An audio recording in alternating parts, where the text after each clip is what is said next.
Assalamualaikum warahmatullahi wabarakatuh. Perkenalkan, nama saya Anissa Dwi Agustina dari kelas 11 IPS 1.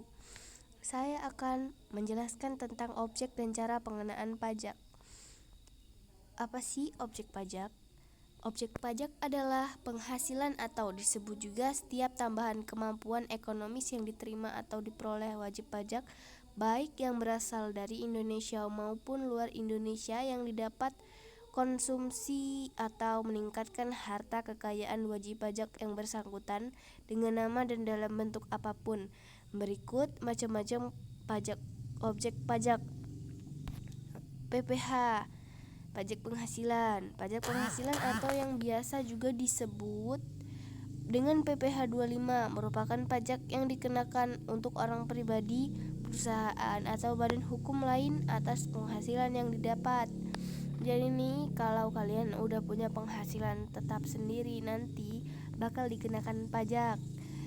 Bagaimana sih cara menghitungnya? Ini saya akan kasihkan contohnya.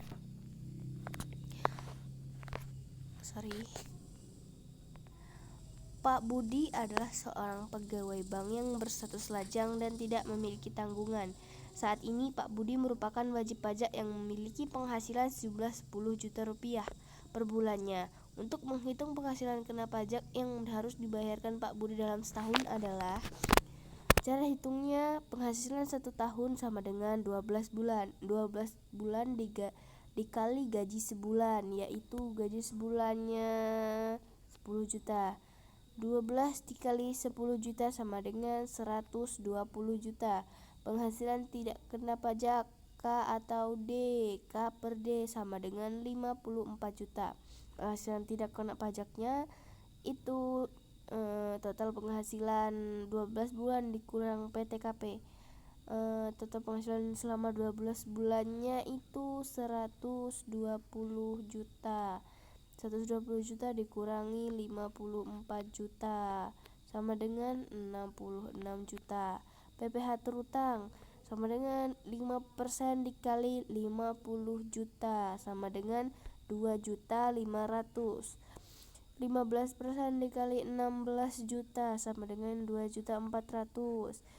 Nah, gimana sih kok bisa jadi 4 juta 900? Itu karena ini ditambah jadi hasilnya 4.900.000. Oke, untuk yang kedua adalah pajak pertambahan nilai. PPN adalah pajak yang dikenakan atas konsumsi dalam negeri oleh wajib pajak orang pribadi, badan, dan pemerintah. Dalam penerapannya, badan atau perorangan yang membayar pajak ini tidak diwajibkan untuk menyetorkan langsung ke kas negara, melainkan lewat pajak yang memotong PPN. Pajak pertambahan nilai bersifat objektif dan tidak kumulatif dan merupakan pajak tidak langsung. Subjek pajaknya terdiri dari pengusaha kena pajak atau PKP dan non-PKP. Harus dipahami, subjek pajak ini berbeda dengan wajib pajak. Subjek pajak belum memiliki kewajiban untuk membayar pajak, sedangkan wajib pajak sudah memiliki kewajiban untuk membayar pajak. Gimana sih contohnya? Berikut adalah contohnya. Toko Anis menjual lemari pakaian sebanyak 20 lemari pakaian dengan harga satuannya sebesar 6 juta rupiah. Lalu, berapakah PPN terutang Toko Anis yang wajib disetorkan? Jawabnya, total DPP atas penjualan 20 lemari pakaian itu 20 dikali 6 juta sama dengan 120 juta. PPN-nya sama dengan 10% dikali 120 juta sama dengan 12 juta. Jadi PPN terutang yang wajib disetorkan PT Anis adalah sebesar 20 juta. Gitu. Nah, selanjutnya, pajak penjualan barang mewah. Sebagaimana namanya, pajak ini adalah pajak barang mewah. Adalah pajak yang dipergunakan pemerintah untuk memungut pajak dari masyarakat yang relatif memiliki kemampuan daya beli yang besar, seperti para sultan-sultan atau artis-artis atau orang-orang yang memang mendapatkan penghasilan di atas rata-rata. PPNBM adalah pajak yang disetorkan oleh produsen atau pihak penjual alias pajak langsung, karena pajak akan dibebankan pada konsumen dalam harga jual. Nah, tarif PPNBM ini dikenakan yakni pada saat impor barang kena pajak atau BKP yang termasuk mewah atau saat penyerahan BKP mewah yang dilakukan oleh pengusaha merupakan produsen atau pabrikan dalam negeri dari BKP yang tergolong mewah tersebut. Nah, ini contohnya. PT Budi Kusuma merupakan sebuah perusahaan yang memproduksi berbagai macam barang elektronik mewah seperti AC dan lemari pendingin. Barang yang diproduksi di sini termasuk dalam kategori barang mewah karena tarif PPNBM sebesar 20% pada bulan Desember tahun 2017. PT Budi Kusuma menjual lemari pendingin ke toko Beni dengan sebanyak 30 unit dengan harga jual per barang sekitar 6 juta. Lalu berapakah nilai PPN dan PPNBM yang harus dipungut dan dibayarkan PT Budi Kusuma ke pemerintah? Jawab, PPN sama dengan tarif PPN dikali harga barang dikurang PPNBM. PPN-nya itu 10%. 10% dikali 30 dikali 6 juta dikali harga barang total dikali 40%. PPN 10% dikali 180 juta itu dari sini 180 juta dari sini dan dikurang 180 juta dikali 40%. PPN sama dengan 10% dikali 108 juta sama dengan 10.800.000. Artinya total pajak yang harus dibayarkan PT Budi Kusuma adalah 10.800.000 rupiah. Nah, selanjutnya pajak bumi dan bangunan. Bagi Anda yang memiliki tempat tinggal sendiri pasti sudah biasa ya atau sering mendengar istilah PBB atau pajak bumi dan bangunan ini.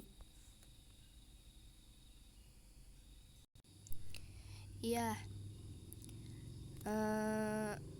PBB pajak bumi dan bangunan adalah pajak yang ditanggung oleh orang pribadi atau badan yang mendapatkan keuntungan atau kedudukan sosial ekonomi yang lebih baik karena hak atas tanah dan bangunannya.